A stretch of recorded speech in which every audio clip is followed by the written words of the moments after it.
అందరికీ నమస్కారం. కోడలు దిద్దిన కాపురం. అంజలి కడుపులో గడ్డ పెరుగుతుందన్న విషయం తాన్య ఇంట్లో వాళ్ళందరికీ చెప్తుంది. అందరూ అలా మాట్లాడుకుంటున్నప్పుడు ఎవరో వస్తున్న శబ్దం వినపడి మెట్ల వైపు చూస్తారు.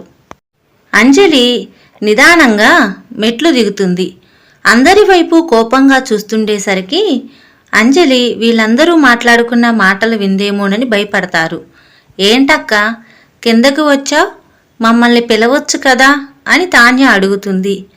ఎంతసేపని ఆ రూమ్లో ఉండమంటావు? మీరందరూ ఇలా హాల్లో సరదాగా కబుర్లు చెప్పుకుంటున్నారని తెలిస్తే ఎప్పుడో వచ్చేదాన్ని అని అంజలి అనేసరికి అంజలి వాళ్ళ మాటలు ఏమీ వినలేదని అందరికీ అర్థమవుతుంది. రామం అంజలి దగ్గరికి వెళ్ళి అంజలి భుజం మీద చెయ్యి వేసి జాగ్రత్తగా తీసుకుని వచ్చి సోఫాలో కూర్చోబెడతారు. అందరూ అంజలి వైపు చూస్తారు కానీ ఏమీ మాట్లాడరు. అది గమనించిన అంజలి సరదాగా కబుర్లు చెప్పుకుంటారని కిందకు వచ్చాను. నేను వచ్చిన తర్వాత అసలు ఏమీ మాట్లాడుకోవటం లేదు ఏంటి అని అడుగుతుంది. వెంటనే శర్మగారు, అమ్మా అంజలి, శ్రీమంతం చేయాలి అనుకుంటున్నాము అంటాడు. అంజలి ముఖం మెరిసిపోతుంది. నేనే శ్రీమంతం చేయరా అని అడుగుదామనుకున్నాను తాతయ్య, కానీ ముందుసారి శ్రీమంతం రోజు ఏం జరిగిందో గుర్తుకు వచ్చి నేనే అడగలేకపోయాను అని అంటుంది. అదేమీ లేదమ్మా, మన ఇంట్లో కదా, 9వ నెల రాగానే మంచి రోజు చూసి శ్రీమంతం చేద్దాం అనుకున్నాము. 9వ నెల వచ్చింది కాబట్టి మంచి రోజు కనుక్కొని శ్రీమంతం ఏర్పాట్లు ప్రారంభిద్దాం అని శర్మగారు అనేసరికి, తొందరగా చెప్పండి తాతయ్య, నేను మా అమ్మకి ఫోన్ చేసి శ్రీమంతానికి రమ్మని చెప్పాలి అంటుంది. సరేనమ్మా, సాయంత్రం కల్లా శ్రీమంతం సంబంధించిన వివరాలన్నీ చెప్తాను అని అంటాడు. తాన్య శ్రీమంతం అనేసరికి బాధపడుతుంది. అది గమనించిన రఘురాం, తాన్య, నీకు ఇదివరకే చెప్పాను, నువ్వు నాకు తోడబుట్టిన చెల్లివి కాకపోయినా నా చెల్లితో సమానమని. సుధారాణి అత్తయ్య రాకపోయినా మీ పుట్టింటి వాళ్ళు జరిపించాల్సిన కార్యక్రమాలు నా డబ్బులతో జరిపిస్తానమ్మా అని రఘురాం అంటాడు. అందరూ కూడా, తాన్య, నువ్వు దేనికి బాధపడొద్దు, మేమందరం ఉన్నాం కదా అని అందరూ సర్ది చెప్తారు. తాన్య పైకి నవ్వుతూ కనపడినా లోపల మాత్రం వాళ్ళమ్మ ఉంటే బాగుండు అన్న బాధ ఎక్కువగా ఉంటుంది. రమేష్ వాళ్ళ నాన్నగారి ఆపరేషన్ సక్సెస్ అవుతుంది. అలాంటి క్రిటికల్ ఆపరేషన్ సక్సెస్ చేసినందుకు ఆ డాక్టర్ని చాలామంది పొగుడుతారు. కొన్ని రోజుల తర్వాత కోలుకున్న రమేష్ నాన్నగారు ఆ డాక్టర్ని కలిసి మాట్లాడాలి అని అంటాడు. ఆ డాక్టర్కి ఏదో ఆపరేషన్ వచ్చి ఢిల్లీ వెళ్ళారు. 4 రోజుల తర్వాత వస్తారు అని రమేష్ చెప్తాడు. మనం ఆ డాక్టర్ని కలిసి కృతజ్ఞతలు చెప్పిన తర్వాతే ఇంటికి బయలుదేరి వెళ్దామని రమేష్ నాన్నగారు అనేసరికి సరే అంటాడు రమేష్. శర్మగారు శ్రీమంతం జరిగే రోజు కనుక్కొని అంజలికి చెప్తాడు. అంజలి చాలా సంతోషంగా వాళ్ళమ్మ కళ్యాణికి ఫోన్ చేసి, అమ్మా, 2 రోజుల్లో నా శ్రీమంతం, నువ్వు వెంటనే బయలుదేరి హైదరాబాద్ రా, ఇక ఇక్కడే ఉండాలి నువ్వు నాకు తోడుగా, అన్ని పనులు అక్కడ పూర్తి చేసుకుని రా అని అంజలి సంతోషంగా చెప్పేసరికి కళ్యాణి కూడా వచ్చేస్తానమ్మా అని అంటుంది ఆనందంతో. తాన్య రమేష్కి ఫోన్ చేయకుండా మెసేజ్ చేస్తుంది. నాన్నగారు, తాతయ్యకి ఎలా ఉంది? అమ్మ ఫోను ఎన్నిసార్లు ఫోన్ చేసినా కలవటం లేదు. కుదిరితే ఒకసారి అమ్మని ఫోన్ చేయమని చెప్పరా? మీకు ఫోన్ చేద్దామంటే తాతయ్య గారి పక్కన ఉంటారేమోనన్న ఉద్దేశంతో మీకు మెసేజ్ చేస్తున్నాను అని టైప్ చేసి తాన్య వాళ్ళ నాన్న రమేష్కి మెసేజ్ చేస్తుంది. రమేష్ హాస్పిటల్లో ఏదో పనిలో ఉండి తాన్య పంపిన మెసేజ్ చూసుకోడు. అంజలికి ఈ నెలలోనే ఆపరేషన్ చేయాలి అని డాక్టర్ చెప్తాడు. అంజలిని చాలా సంతోషంగా ఉంచాలని శ్రీమంతం ఏర్పాట్లు చాలా ఘనంగా చేస్తారు. కళ్యాణి ఇంటికి వస్తుంది. కళ్యాణి ఏం జరిగినా తన బుద్ధి మాత్రం మారదు. అందరూ అన్ని ఏర్పాట్లు హాల్లో చేస్తుంటే చూసి పోయినసారి మా అంజలి శ్రీమంతాన్ని అసలు ఏమీ పట్టించుకోలేదు. ఇప్పుడు కూడా తాన్య శ్రీమంతమని ఈ ఏర్పాట్లన్నీ చేస్తున్నారని అర్థమవుతుంది అని వెటకారంగా కళ్యాణి మాట్లాడుతుంది. ఆ మాటలకి అక్కడున్న వాళ్ళ మనసు నొచ్చుకుంటుంది. అయినా ఈ సమయంలో ఏం జరిగినా గొడవ పడకూడదు. అలా గొడవ పడితే అంజలి మనసు డిస్టర్బ్ అవుతుంది అని అందరూ మౌనంగా ఉంటారు. అందరూ మౌనంగా ఉండేసరికి, అమ్మా, ఇన్ని రోజులు చాలా ప్రశాంతంగా ఉన్నాము. నువ్వు వచ్చావో లేదో అప్పుడే ఇంట్లో గొడవలు స్టార్ట్ చేస్తావా ఏంటి? తాన్య కన్నా అందరూ నన్నే ఎక్కువగా చూసుకుంటున్నారు. రామం సూపర్ మార్కెట్కి కూడా వెళ్లకుండా నా పక్కనే ఉండి అన్ని పనులు చూసుకుంటున్నాడు. శరత్ తాన్య పక్కన ఉండకుండా సూపర్ మార్కెట్కి వెళ్ళి పనిచేస్తున్నాడు. ఒక్కసారి కూడా తాన్య శరత్ని ఇంట్లో ఉండమని కూడా అనలేదు. ఎవరు కూడా నా విషయంలో తప్పుగా ఆలోచించలేదు. నువ్వు మా అందరి మధ్యలో గొడవలు పెట్టాలి అనుకుంటే వెంటనే బయలుదేరి మీ ఇంటికి వెళ్ళు.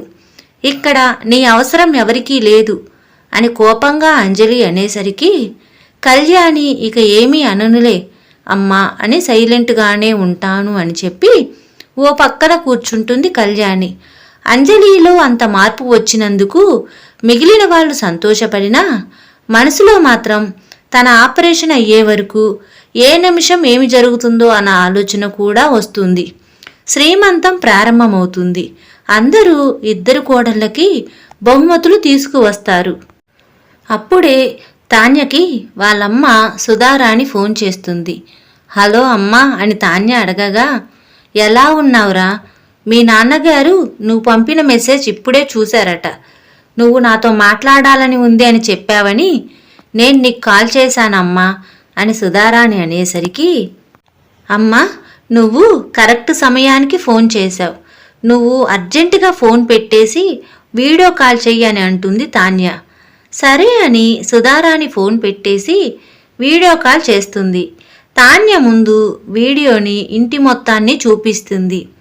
ఏంట్రా, ఇల్లంతా బాగా రెడీ చేశారు, ఏదైనా ఫంక్షన్ చేస్తున్నారా అని అడుగుతుంది సుధారాణి. అవునమ్మా, శ్రీమంతం జరుగుతుంది, ఇదిగో చూడు అని అంజలిని చూయిస్తుంది. ఫోను అంజలి దగ్గరికి తీసుకువెళ్తే పండంటి మగబిడ్డ పుట్టాలి అని సుధారాణి ఆశీర్వదిస్తుంది. ఆ తర్వాత శరత్ వచ్చి అత్తయ్య ఎలా ఉన్నారు అని అడుగుతాడు. నేను బాగున్నాను శరత్, మీరెలా ఉన్నారు అనేసరికి మేము ఎంత సంతోషంగా ఉన్నామో మీరే చూడండి అని శరత్ అనేసరికి తాన్య మాటల్లోనే అర్థమవుతుంది తాన్య ఎంత సంతోషంగా ఉందో అని సుధారాణి అంటుంది. శ్రీమంతం ఏర్పాట్లు బాగా చేశారు, మేము అక్కడ ఉండి ఉంటే బాగుండేది అని సుధారాణి అంటుంది. ఇంకా ఒక సర్ప్రైజ్ ఉందత్తయ్య అని శరత్ అనేసరికి, ఇంకా సర్ప్రైజా, ఏంటది అని సుధారాణి అడగగా, ఒకసారి తాన్యాని చూడండి అని తాన్య వైపు ఫోను తిప్పుతాడు. తాన్య బాగా రెడీ అయ్యి చైర్లో కూర్చొని ఉంటుంది. తాన్య పొట్ట ముందుకు రావటం చూసి సుధారానికి అర్థమవుతుంది తాన్య కూడా కడుపుతో ఉందని. తాన్య కడుపుతో ఉంది, తనకి కూడా శ్రీమంతం అన్న విషయం తెలియగానే సుధారాణి కళ్ళ వెమ్మటి నీళ్లు వస్తాయి. సుధారాణి ఏడుపు చూసిన తాన్య కూడా ఏడుస్తుంది. వెంటనే రామారావు వచ్చి ఫోన్ తీసుకుని, అమ్మా చెల్లమ్మ, అలా ఏడిస్తే ఎలా? మేమంతా తాన్యాకి ఉన్నాం కదా, తాన్యాని బాగా చూసుకుంటున్నాం, మీరు బాధపడకండి అని రామారావు అంటే, ఒక్కగానొక్క కూతురు అన్నయ్య గారు, ఈ సమయంలో కన్న తల్లిని నేను తన పక్కన ఉంటే తను చాలా సంతోషంగా ఉండేది. చూశారా మేము తనకి ఎంత దూరంగా ఉండాల్సి వచ్చిందో? ఏ జన్మలో ఏ పాపం చేసుకున్నామో తెలియదు కానీ కూతురు పక్కన మేముండలేకపోయాము అని కన్నీళ్లు తుడుచుకుంటూ అంటుంది సుధారాణి. అమ్మా, నువ్వు అలా బాధపడకు, మునిమనవడైనా మునిమనవరాలనైనా తీసుకుని తాతయ్య ఒళ్ళో పెడతాను. ఇక తాతయ్య ఏం మాట్లాడలేడు, చూస్తా ఉండు అని తాన్య అనేసరికి, అలాగే జరగాలమ్మా, మీ తాతయ్య గారు మారితే ఇక మనకి అంతకన్నా సంతోషం ఉండదు అని సుధారాణి అంటుంది. అమ్మా, నువ్వు తొందరగా నన్ను ఆశీర్వదించు, చాలామంది వచ్చారు, వాళ్ళ ఆశీర్వాదాలు కూడా తీసుకోవాలి అని తాన్య అనేసరికి సుధారాణి తాన్యని ఆశీర్వదిస్తుంది. అమ్మా, నీతో చాలాసేపు మాట్లాడాలని ఉంది, కానీ ఇప్పుడు శ్రీమంతం ఫంక్షన్, అందుకని నువ్వు సాయంత్రం ఫోన్ చేయి అమ్మా అని తాన్య అడిగేసరికి తప్పకుండా చేస్తానురా, నువ్వు జాగ్రత్తగా ఉండు అని చెప్పి ఫోన్ పెట్టేస్తుంది సుధారాణి. శ్రీమంతం రోజు తాన్యకి ఇష్టమైన అన్ని రకాల పిండి వంటలు చేయిస్తారు. ఫంక్షన్ అయిపోయిన తర్వాత తనకు నచ్చిన వంటలన్నీ వద్దు అంటున్నా శరత్ తినిపిస్తూ ఉంటాడు. రామం అంజలిని తీసుకుని గదిలోకి వెళ్ళి రాగిజావ తాపిస్తాడు. అది గమనించిన కళ్యాణి, నా కూతురికేమో రాగిజావ, ఆ తాన్యాకేమో పిండి వంటలు, అదేంటన్నయ్య గారు అని రామారావు మీద కోపంగా అరుస్తుంది. అదేమీ లేదమ్మా, అంజలి కొంచెం డెలివరీ అయ్యే వరకు ద్రవ పదార్థాలే తీసుకోమన్నారు. తాన్యకి ఆరోగ్యం బాగానే ఉంది కాబట్టి ఏదైనా తినవచ్చు అని రామారావు అనేసరికి ఇదంతా అబద్ధం అని పెద్దగా అరుస్తుంది కళ్యాణి. కళ్యాణి అరుపుల విన్న అంజలి, ఏవండి, మా అమ్మ మళ్ళీ ఏదో గొడవ ప్రారంభించింది, కిందకి వెళ్దాం పదండి అని అంటుంది అంజలి. నువ్విక్కడే విశ్రాంతి తీసుకో, నేను వెళ్తాను అని రామం అంటే, లేదండి, నేనొచ్చి మా అమ్మ నోరు మూయించాలి, పదండి అని చెప్పి రామం సహాయంతో కిందకి వస్తుంది అంజలి. ఏంటమ్మా అబద్ధమని పెద్ద పెద్ద మాటలు మాట్లాడుతున్నావు అని అంజలి మెట్లు దిగుతూనే అడుగుతుంది. నీకేమో రాగిజావంట, తానియాకేమో పిండి వంటలంట, ఇదెక్కడి న్యాయం? నా కూతురు కూడా కడుపుతోనే ఉంది, తను కూడా తను నచ్చినవన్నీ తినాలి కదా అని కళ్యాణి అంటుంది. అమ్మా, నీకు ఏమీ తెలీదు, నీకు చెప్తే నువ్వు బాధపడతావని ఇన్ని రోజులు చెప్పలేదు. కొంచెం నా ఆరోగ్యం బాగుండటం లేదు, నాకు డెలివరీ అయ్యే వరకు నేను అలాంటివేమీ తినకూడదు. ఇంకెన్ని రోజులు? కొన్ని రోజులే కదా, ఏమైంది ఈ మాత్రానికి అని అంజలి అనేసరికి, లేదంజలి, నీకు తెలీదు, కడుపుతో ఉన్నప్పుడు ఇష్టంగా అన్నీ తినాలి. ఇప్పటి వరకు నేను ఎక్కడా వినలేదు కడుపుతో ఉన్నవాళ్ళు రాగిజావ తాగాలని, కావాలనే నీకలా తాగిస్తున్నారు అని కళ్యాణి అంటుంటే, ఇక చాలు ఆపమ్మా, నువ్వు మాట్లాడే మాటల్లో కొంచెమైనా అర్థం ఉండాలి. కావాలని ఎందుకు తాపిస్తారు? నాతో పాటు రామం కూడా అప్పుడప్పుడు రాగిజావ తాగుతున్నాడు. నిన్ను ఇన్ని రోజులు అందుకే ఇక్కడికి రమ్మని పిలవలేదు, వచ్చి ఒక్కరోజు కూడా గడవలేదు, అప్పుడే నీతో గొడవలు స్టార్ట్ అయ్యాయి అని గట్టిగా అంటుంది అంజలి. అది కాదే, నిన్నందరూ కలిసి పిచ్చిదాన్ని చేస్తున్నారు అని ఏదో కళ్యాణి చెప్పబోతుంటే వెంటనే రామారావు, అమ్మా కళ్యాణి, నువ్వు కాసేపు సైలెంట్గా ఉండు, వచ్చినప్పటి నుండి తానియా మీదే పడ్డాయి నీ కళ్ళు, ఇంకొన్ని రోజులు నువ్వు ప్రశాంతంగా ఉండాలి అనుకుంటే ఉండు, లేదంటే ఇప్పుడే వెళ్ళిపో అని గట్టిగా రామారావు అనేసరికి ఇక తప్పదు అన్నట్లుగా నోరు మూస్తుంది కళ్యాణి. ఇలా గొడవలు జరుగుతున్నప్పుడే తాన్య కొంచెం టెన్షన్కి గురవుతుంది. తాన్యాకి నొప్పులు మొదలవుతాయి. తాన్యాకి పురిటి నొప్పులు రావటంతో పెద్దగా అరుస్తుంది. ఇంకా 10 రోజులు టైం ఉంది కదా, అప్పుడే నొప్పులు వచ్చాయా అని కంగారు పడతాడు శరత్. 9వ నెల వచ్చిన తర్వాత ఎప్పుడైనా నొప్పులు రావచ్చు, బయటికి వెళ్ళి కారు తీసుకురాపో రామం అని రామంని కారు తీసుకురావడానికి పంపిస్తాడు రామారావు. రామం కారు తీసుకురావడానికి బయటికి వెళ్ళినమ్మటే శరత్, శర్మగారు, రామారావు గారు అందరూ తాన్యాకి ధైర్యం చెప్తూ ఉంటారు. అమ్మా కళ్యాణి, నొప్పులు పడటం అంజలి చూస్తే అంజలి కూడా కంగారు పడవచ్చు, అంజలిని గదిలోకి తీసుకువెళ్ళండి, అంజలికి తోడుగా మీరు ఇంట్లోనే ఉండండి అని రామారావు కళ్యాణితో చెప్తాడు. అంజలిని చెయ్యి పట్టుకొని జాగ్రత్తగా కళ్యాణి గదిలోకి తీసుకువెళ్తుంది. కారు తీసుకువచ్చిన రామం తాన్యాని జాగ్రత్తగా పట్టుకుని కారులో హాస్పిటల్కి తీసుకువెళ్తారు. రఘురాం శర్మగారు కూడా ఇంట్లో ఉండలేక వెనకాలే ఒక ఆటో మాట్లాడుకొని హాస్పిటల్కి వెళ్తారు. ఇంట్లో అంజలి, కళ్యాణి మాత్రమే ఉంటారు. అమ్మా అంజలి, ఎవరి మాటలు వినొద్దు, నేను నీ కన్న తల్లిని, నేనెందుకు అబద్ధం చెప్తాను? కడుపుతో ఉన్నవాళ్ళు తనకు ఏదైనా తినాలని ఉంది అని అంటే బిడ్డ ఇంకా బాగా బలంగా పుడతాడు, ఇవన్నీ ఒట్టి అపోహలు. నీకు ఏదైనా తినాలని ఉంటే చెప్పమ్మా, నేను తెచ్చి పెడతాను అని కళ్యాణి అడిగేసరికి అంజలి 6-7 నెలలుగా ద్రవ పదార్థాలే తీసుకుంటూ ఉండటం వల్ల తనకి అన్నం తినాలి అనిపించింది. అమ్మా, మళ్ళీ రామంకు తెలిస్తే అరుస్తాడమ్మా అని అంజలి అంటే, ఇక్కడెవరున్నారు తెలియడానికి? నీకేం కావాలో చెప్పు, తిన్న వెంటనే ప్లేట్ కడిగేస్తాను, ఇక ఎవరికీ తెలియదు అని కళ్యాణి అనేసరికి, నాకు వేడివేడి అన్నంలో పప్పు, నెయ్యి, మామిడికాయ పచ్చడి వేసుకుని కలుపుకొని తినాలనుందమ్మా అని అంజలి అంటుంది. అవి కూడా కింద వండారు కదా, వెంటనే తీసుకొస్తానుండు అని చెప్పి కళ్యాణి అన్నము, పప్పు, నెయ్యి, పచ్చడి వేసి కలిపి అంజలికి గోరుముద్దలు తినిపిస్తుంది. అంజలి తనివి తీరా అన్నం తింటుంది. కళ్యాణి, ఇన్ని రోజులు నా బిడ్డని అన్నం తినకుండా పస్తులుంచారు, రోజుకొకసారైనా అన్నం పెట్టొచ్చు కదా అని తిట్టుకుంటూ అన్నం పెడుతూ ఉంటుంది. అంజలి కళ్యాణి అనే మాటలు ఏమీ పట్టించుకోకుండా అన్నం చాలా రోజుల తర్వాత తినటం వల్ల చాలా సంతృప్తిగా నవ్వులుతుంది. ఇంకా పూర్తిగా తినటం అవ్వకముందే అంజలికి కడుపు నొప్పి వస్తుంది. కడుపు నొప్పుతో అంజలి పెద్ద పెద్దగా అరుస్తూ కళ్యాణి చెయ్యి పట్టుకుంటుంది.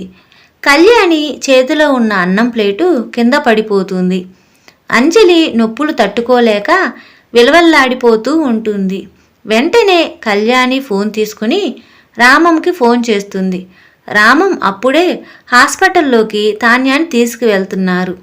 ఏంటి అప్పుడే అంజలి ఫోన్ చేసింది అని అనుకుంటూ ఫోన్ లిఫ్ట్ చేసి, ఏమైంది అంజలి అని అడగ్గా, అంజలికి కూడా పురిటి నొప్పులు స్టార్ట్ అయ్యాయి రామం అని కళ్యాణి చెప్తుంది. రామంకి ఏమీ అర్థం కాదు. అంజలికి ఎలా పురిటి నొప్పులు స్టార్ట్ అవుతాయి అని మనసులో అనుకుండగానే అంజలి నొప్పి నొప్పి అని అరుస్తూ వినపడతాయి. అంజలి ఏమైంది అని రామం అడుగుతుంటే, తట్టుకోలేనంత కడుపు నొప్పి వస్తుందండి అని అంజలి అడిగేసరికి వెంటనే బయలుదేరి వస్తున్నాను అని చెప్పి ఫోన్ పెట్టేస్తాడు రామం. ఏమైందిరా, కంగారుగా ఉన్నావు ఏంటి అని రామారావు అడిగేసరికి, అంజలికి విపరీతంగా కడుపు నొప్పి వస్తుందంట నాన్నగారు, వెళ్ళి అంజలిని హాస్పిటల్కి తీసుకువస్తాను అని అంటాడు రామం. పదండి అన్నయ్య, మీకు తోడుగా నేను వస్తాను అని శరత్ అనగా, వద్దురా, తాన్యా పక్కనే ఉండు అని రామం అంటే, పర్లేదు బావగారు, మామయ్య గారు తాతయ్య అందరూ ఉన్నారు కదా, శరత్ని కూడా తోడు తీసుకువెళ్ళండి. అక్క అలా కడుపు నొప్పితో బాధపడుతుంటే మీరు ఒక్కరే తనని తీసుకురాలేరు అని తాన్య కూడా అనటంతో సరే అని చెప్పి రామం, శరత్ ఇద్దరూ ఇంటికి వస్తారు. తాన్య కడుపులో ఒక బిడ్డ అడ్డం తిరిగింది, ఆపరేషన్ చేసే పరిస్థితి వచ్చేలా ఉంది అని డాక్టర్లు చెప్తారు. ఒక బిడ్డ ఏంటి డాక్టర్ అని రామారావు అడిగితే, తాన్య కడుపులో 2 పిల్లలు ఉన్నారు, ఆపరేషన్కి అన్ని ఏర్పాట్లు పూర్తి చేస్తాము, మీరు ఆపరేషన్ చేయడానికి ఒప్పుకున్నట్లు సంతకాలు చెయ్యండి అని చెప్తే సరే అని రామారావు ఆ పేపర్ల మీద సంతకం పెడతాడు. ఆ హాస్పిటల్లో అంజలికి ట్రీట్మెంట్ ఇస్తున్న డాక్టర్ దగ్గరికి వెళ్ళి అంజలికి కడుపు నొప్పి వస్తుందన్న విషయం తెలియచేస్తారు. ఇక అంజలికి వెంటనే ఆపరేషన్ చేయాలి అని డాక్టర్ అనేసరికి సరే, దానికి సంబంధించినవన్నీ పూర్తి చేయండి, అంజలిని తీసుకురావడానికి రామం వెళ్ళాడు అని రామారావు చెప్తాడు. రామం చాలా కంగారు పడుతూ ఉంటాడు. ఏం కాదు అన్నయ్య, కంగారు పడకండి, వదినికి ఆపరేషన్ చేసి ఆ గడ్డ తీసేస్తారు, ఇక ప్రాణానికి ఏం ప్రమాదం ఉండదు అని శరత్ చెప్తాడు. అది కాదురా శరత్, ప్రతిరోజు అంజలి పుట్టబోయే బిడ్డ కోసమే అన్నీ ఆలోచిస్తుంది. ఏం చదివించాలి, ఎలా పెంచాలి, వాటిని ఎలా చూసుకోవాలి, ఇవన్నీ తను ఆలోచిస్తూ ఉంటుంది. ఆపరేషన్ పూర్తయిన తర్వాత స్పృహలోకి వచ్చాక ఇన్ని రోజులు తన కడుపులో పెరుగుతుంది బిడ్డ కాదు అని తెలిస్తే తన పరిస్థితి ఏమవుతుందో అర్థం కావట్లేదు. తన కడుపులో బిడ్డ లేదు, ఇక ఎప్పటికీ తల్లి అయ్యే అవకాశం లేదు అన్న విషయం తెలిసి తట్టుకొని అంజలి ప్రాణాలతో ఉండగలదా? అది నాకు కంగారు కలిగిస్తుంది అని రామం అంటాడు. వదినికి ఏమీ కాదు, ముందు మీకు మీరు ఏదేదో ఆలోచించుకోమాకండి అన్నయ్య అని చెప్పి అన్నయ్యకి ధైర్యం చెప్తాడు శరత్. ఇంట్లోకి వెళ్ళిన రామం అంజలి అంజలి అంటూ పిలుస్తూనే మెట్లు ఎక్కుతూ గదిలోకి వెళ్తాడు. గదిలోకి వెళ్ళిన రామం మంచం మీద పడుకొని అరుస్తున్న అంజలి వైపు వెళ్ళబోతూ ఏదో తొక్కుతాడు. ఏటా అని నేలవైపు చూస్తే అన్నం. రామం చూసుకోకుండా అన్నం మీద కాలు పెడతాడు. అంజలికి కళ్యాణి అన్నం తినిపిస్తున్నప్పుడు అంజలి కడుపు నొప్పి తట్టుకోలేక కళ్యాణి చెయ్యి గట్టిగా పట్టుకోవటంతో కళ్యాణి చేతుల నుండి అన్నం ప్లేటు కింద పడిపోతుంది. గదిలో నేల మీద అన్నం ఉంటుంది. గది శుభ్రం చేయలేదు కళ్యాణి. నేల మీద అన్నం చూసిన రామంకి ఒక్కసారిగా విపరీతమైన కోపం వచ్చింది. అంజలి, నువ్వు అన్నం తిన్నావా అని గట్టిగా అడుగుతాడు. అంజలి కడుపు నొప్పితో రామం కోపాన్ని చూసి భయపడి ఏ మాట మాట్లాడలేదు. పప్పు నెయ్యితో అన్నం తినాలి అంటే నేనే తెచ్చిపెట్టాను, ఇప్పుడేమైంది అని కళ్యాణి అంటుంది. మీరు కాసేపు నోరు మూసుకోండి. మీరు మాట్లాడితే మీ మర్యాద మీరే పోగొట్టుకుంటారు. అలా తినకూడదు. తినబట్టే తనకి కడుపులో నొప్పి వచ్చింది. అంజలికి ఏమైనా కావాలి, మిమ్మల్ని చంపి నేను జైలుకు వెళ్తాను అని కోపంగా అరుస్తాడు రామం. రామం మాట్లాడిన మాటలకి కళ్యాణి భయపడి కొంచెం వెనక్కి జరుగుతుంది. అన్నయ్య, ఇప్పుడు అలాంటివి కాదు, ముందు వదిన్ని హాస్పిటల్కి తీసుకువెళ్దాం పదా అని చెప్పి మంచం మీద నుండి ఇద్దరూ చెరొక వైపు పట్టుకుని లేపబోతారు. కళ్యాణి వచ్చి అంజలి చెయ్యి పట్టుకుంటుంది. మీరు దూరంగా ఉండండి, మీరింట్లోనే ఒక పక్కన ఉండండి. అంజలితో వస్తే నేను ఒప్పుకోను అని పెద్దగా అరుస్తాడు రామం. అలా రామం అనేసరికి అంజలి చెయ్యి వదిలేసి కళ్యాణి దూరంగా జరుగుతుంది. శరత్, రామం అంజలిని తీసుకుని హాస్పిటల్కి వస్తారు. అంజలిని హాస్పిటల్కి తీసుకువచ్చేలోపే ఆపరేషన్కి కావాల్సిన అన్ని ఏర్పాట్లు పూర్తి చేస్తారు. హాస్పిటల్కి వచ్చిన వెంటనే అంజలిని ఆపరేషన్ థియేటర్లోకి డాక్టర్లు తీసుకువెళ్తారు. మీ ఇద్దరే వచ్చారేంటి, కళ్యాణి రాలేదేంటని శర్మగారు అడిగేసరికి ఆ మహాతల్లి వల్లే ఇప్పుడు అంజలికి కడుపు నొప్పి వచ్చింది తాతయ్య అని రామం అంటాడు. ఏమైందిరా అని రామారావు అడిగేసరికి మనం ఇటు రాగానే అంజలికి అన్నంలో పప్పు, ఆవకాయ, నెయ్యి వేసి కలిపి అన్నం తినిపించింది నాన్న. అన్నం కొంచెం తినేసరికి అంజలికి కడుపు నొప్పి వచ్చింది, లేదంటే వచ్చేది కాదు అని రామం అనేసరికి కళ్యాణికి తెలియదు కదరా, అందుకే తినిపించిందిలే, అయినా జరగాల్సిందేదో జరిగిపోయింది అని రామారావు అంటాడు. నాన్నగారు, తానియాకి ఎలా ఉంది అని శరత్ అడుగుతాడు. తాన్యా కడుపులో కవల పిల్లలు ఉన్నారట, ఒక బిడ్డ అడ్డం తిరిగింది అని ఆపరేషన్ చేయడానికి తీసుకువెళ్లారు అని రామారావు చెప్తాడు. దేవుడా, ఈరోజు ఇద్దరు కోడళ్ళకి ఆపరేషన్ విజయవంతమై ఇద్దరు కోడళ్ళు సంతోషంగా ఉండాలి అని దండం పెట్టుకుంటాడు రామారావు. అక్కడ బయట ఉన్న వాళ్ళందరి మనసుల్లో ఒకటే అలజడి. పైకి మాత్రం ఒకరికొకరు ధైర్యం చెప్పుకుంటూ అలా ఆపరేషన్ థియేటర్ ముందే కూర్చొని ఉంటారు. అంజలి ఆపరేషన్ సక్సెస్ అవుతుందా? అంజలికి తల్లయ్యే అవకాశం లేదు అని తెలిస్తే తను తట్టుకొని ప్రాణాలతో ఉండగలదా? తెలుసుకోవాలంటే కోడలు దిద్దిన కాపురం తరువాయి భాగం వినాల్సిందే. తరువాయి భాగం.